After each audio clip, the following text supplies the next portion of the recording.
The Book of Genesis, Chapter 1. In the beginning, God created the heavens and the earth. The earth was formless and empty, and darkness covered the deep waters, and the Spirit of God was hovering over the surface of the waters. Then God said, "Let there be light," and there was light. And God saw that the light was good. Then he separated the light from the darkness. God called the light day, and the darkness night. And evening passed, and morning came, marking the first day. Then God said, "Let there be a space between the waters, to separate the waters of the heavens from the waters of the earth." And that is what happened. God made this space to separate the waters of the earth from the waters of the heavens. God called the space sky. And evening passed, and morning came, marking the second day. Then God said, "Let the waters beneath the sky flow together into one place, so dry ground may appear." And that is what happened. God called the dry ground land, and the waters seas. And God saw that it was good. Then God said, "Let the land sprout with vegetation, every sort of seed-bearing plant, and trees that grow seed-bearing fruit. These seeds will then produce the kinds of plants and trees from which they came." And that is what happened. The land produced vegetation, all sorts of seed-bearing plants, and trees with seed-bearing fruit. Their seeds produced plants and trees of the same kind. And God saw that it was good. And evening passed, and morning came, marking the third day. Then God said, "Let lights appear in the sky to separate the day from the night. Let them be signs to mark the seasons, days and years. Let these lights in the sky shine down on the earth." And that is what happened. 16 God made 2 great lights, the larger one to govern the day, and the smaller one to govern the night. He also made the stars. God set these lights in the sky to light the earth, to govern the day and night, and to separate the light from the darkness. And God saw that it was good. And evening passed, and morning came, marking the fourth day. Then God said, "Let the waters swarm with fish and other life. Let the skies be filled with birds of every kind." So God created great sea creatures, and every living thing that scurries and swarms in the water, and every sort of bird, each producing offspring of the same kind. And God saw that it was good. Then God blessed them, saying, "Be fruitful and multiply. Let the fish fill the seas, and let the birds multiply on the earth." And evening passed, and morning came, marking the fifth day. Then God said, "Let the earth produce every sort of animal, each producing offspring of the same kind livestock, small animals that scurry along the ground, and wild animals." And that is what happened. God made all sorts of wild animals, livestock and small animals, each able to produce offspring of the same kind. And God saw that it was good. Then God said, "Let us make human beings in our image, to be like us. They will reign over the fish in the sea, the birds in the sky, the livestock, all the wild animals on the earth, and the small animals that scurry along the ground." So God created human beings in his own image. In the image of God he created them. Male and female he created them.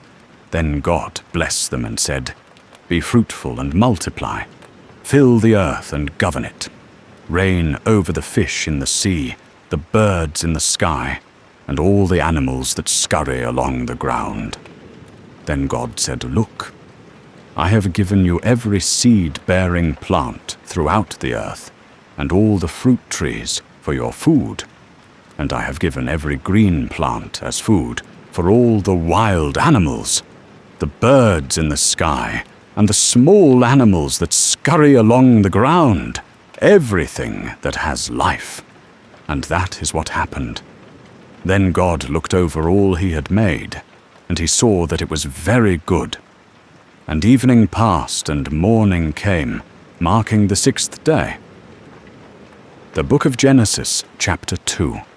So the creation of the heavens and the earth and everything in them was completed.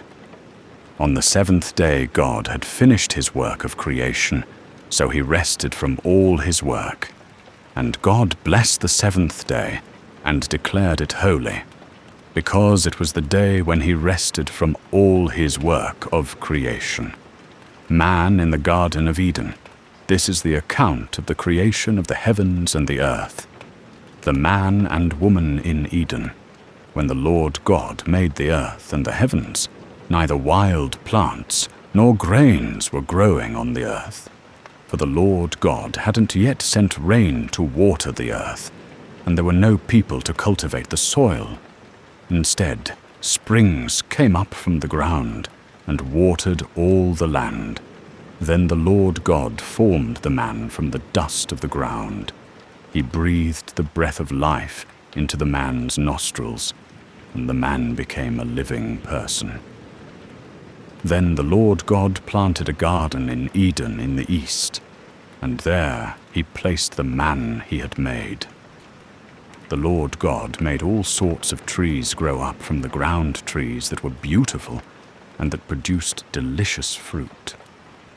In the middle of the garden, he placed the tree of life and the tree of the knowledge of good and evil. A river flowed from the land of Eden, watering the garden and then dividing into 4 branches. The first branch, called the Pishon, flowed around the entire land of Havilah, where gold is found. The gold of that land is exceptionally pure. Aromatic resin and onyx stone are also found there. The second branch, called the Gihon, flowed around the entire land of Cush. The third branch, called the Tigris, flowed east of the land of Ashur. The fourth branch is called the Euphrates. The Lord God placed the man in the Garden of Eden to tend and watch over it. But the Lord God warned him, "You may freely eat the fruit of every tree in the garden, except the tree of the knowledge of good and evil. If you eat its fruit, you are sure to die." Then the Lord God said, "It is not good for the man to be alone. I will make a helper who is just right for him." So the Lord God formed from the ground all the wild animals and all the birds of the sky. He brought them to the man to see what he would call them, and the man chose a name for each one. He gave names to all the livestock, all the birds of the sky, and all the wild animals. But still there was no helper just right for him.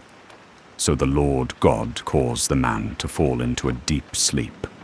While the man slept, the Lord God took out one of the man's ribs and closed up the opening. Then the Lord God made a woman from the rib, and he brought her to the man. "At last," the man exclaimed, "this one is bone from my bone, and flesh from my flesh. She will be called woman, because she was taken from man." This explains why a man leaves his father and mother and is joined to his wife, and the two are united into one. Now the man and his wife were both naked, but they felt no shame. The book of Genesis, chapter 3. Man's disobedience. The serpent was the shrewdest of all the wild animals the Lord God had made. One day he asked the woman, "Did God really say, 'You must not eat the fruit from any of the trees in the garden?'" "Of course we may eat fruit from the trees in the garden," the woman replied. "It's only the fruit from the tree in the middle of the garden that we are not allowed to eat. God said, 'You must not eat it or even touch it. If you do, you will die.'" "You won't die," the serpent replied to the woman. "God knows that your eyes will be opened as soon as you eat it, and you will be like God, knowing both good and evil." The woman was convinced. She saw that the tree was beautiful and its fruit looked delicious, and she wanted the wisdom it would give her. So she took some of the fruit and ate it. Then she gave some to her husband, who was with her, and he ate it too. At that moment, their eyes were opened, and they suddenly felt shame at their nakedness. So they sewed fig leaves together to cover themselves. When the cool evening breezes were blowing, the man and his wife heard the Lord God walking about in the garden. So they hid from the Lord God among the trees. Then the Lord God called to the man, "Where are you?" He replied, "I heard you walking in the garden, so I hid. I was afraid because I was naked." "Who told you that you were naked?"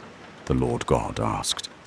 "Have you eaten from the tree whose fruit I commanded you not to eat?"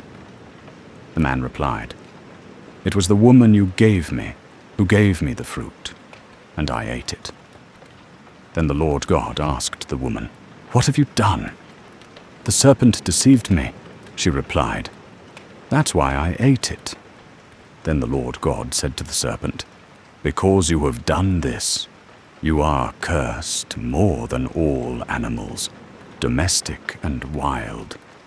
You will crawl on your belly, groveling in the dust, as long as you live. 15. And I will cause hostility between you and the woman, and between your offspring and her offspring. He will strike your head, and you will strike his heel." Then he said to the woman, "I will sharpen the pain of your pregnancy, and in pain you will give birth, and you will desire to control your husband, but he will rule over you." And to the man he said, "Since you listened to your wife and ate from the tree whose fruit I commanded you not to eat, the ground is cursed because of you. All your life you will struggle to scratch a living from it. It will grow thorns and thistles for you, though you will eat of its grains. By the sweat of your brow will you have food to eat until you return to the ground from which you were made. For you were made from dust, and to dust you will return." Then the man Adam named his wife Eve, because she would be the mother of all who live. And the Lord God made clothing from animal skins for Adam and his wife. Then the Lord God said, "Look, the human beings have become like us, knowing both good and evil. What if they reach out, take fruit from the tree of life, and eat it? Then they will live forever." So the Lord God banished them from the Garden of Eden, and he sent Adam out to cultivate the ground from which he had been made. After sending them out, the Lord God stationed mighty cherubim to the east of the Garden of Eden, and he placed a flaming sword that flashed back and forth to guard the way to the tree of life.